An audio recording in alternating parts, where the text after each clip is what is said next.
Growing demands this weekend to close Wisconsin's aging prisons. Earlier this month, Governor Tony Evers announced plans to lift restrictions at both Green Bay and Waupun Correctional, the state's two oldest prisons. The issues at both are monumental, including crumbling infrastructure, overcrowding, staffing shortages, and outcry from families. This weekend, a closer look at Green Bay. Built in the 1890s, right now the prison houses about 979 inmates, according to state data. That's about 230 over capacity, alongside a staffing shortage of correctional officers and sergeants. 95 positions currently unfilled, according to the Department of Corrections.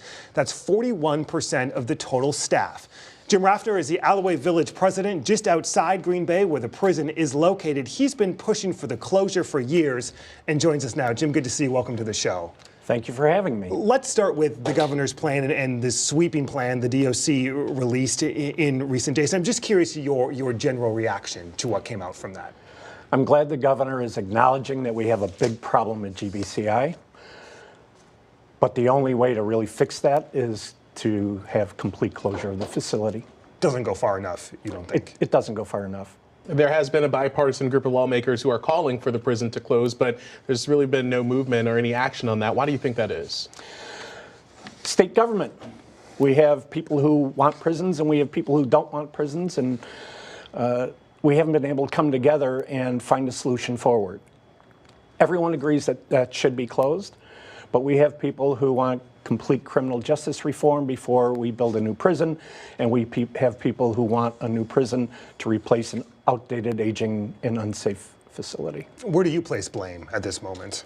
I don't place blame anywhere, except we're not willing to talk to each other at the state level.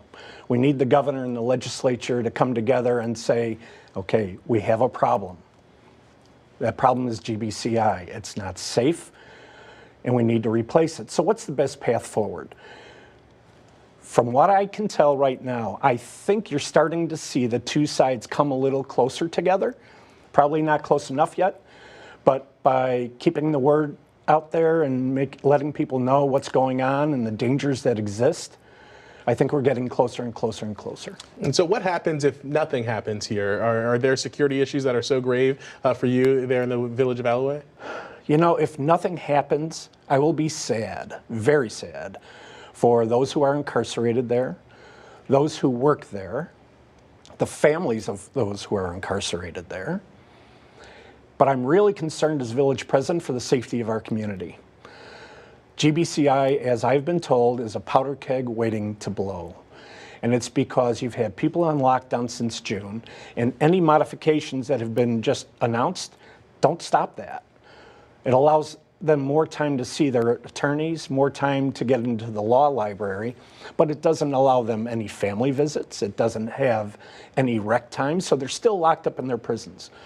And folks who have been incarcerated there and who I've been talking to are saying, so you sit there with someone else in your cell stewing about being locked up. And when you get out, good things are not going to happen. That's a grave warning. It is. It is. And if it's true that the perimeter security only works 20 to 30% of the time, and if things blow up inside GBCI, they're going to spill over into our community. And I would not want to be a state leader and have that on my hands. You have plans, if the prison does eventually go away, to redevelop that land. The Alloway has commissioned studies before 2021, I believe the most recent, showing about $154 million economic impact. You have an economic investment in seeing this prison go away as well. I will admit that this started out about 8 years ago by the village of Alloway wanting GBCI closed because we need it for economic development. It's a tremendous economic development opportunity. As you said, back in 2021, it was $150 million injected into our economy every year. Every year. What would that do for your community? That would be huge. That would generate, well, on the property value, you're probably looking at $200 million in property, taxable property. $200 million you're generating about $2 million in property taxes a year. Which is not coming in right now. Correct. It's 25% of what we bring in right now. So it would be a huge addition to the economy. Things are not getting cheaper in Alloway. We are landlocked by Green Bay and De Pere, East River and Fox River.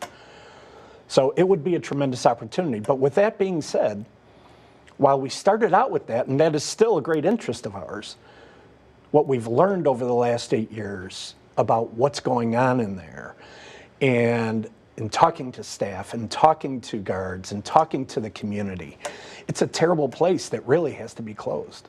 A tall task, an important conversation. Jim Raffner, Village President of Alloway. Jim, thank you so much. Thank you very much. Up next, federal crackdown, new numbers on the youth tobacco rate, how often it's being sold to minors in Wisconsin, and the FDA enforcement now underway.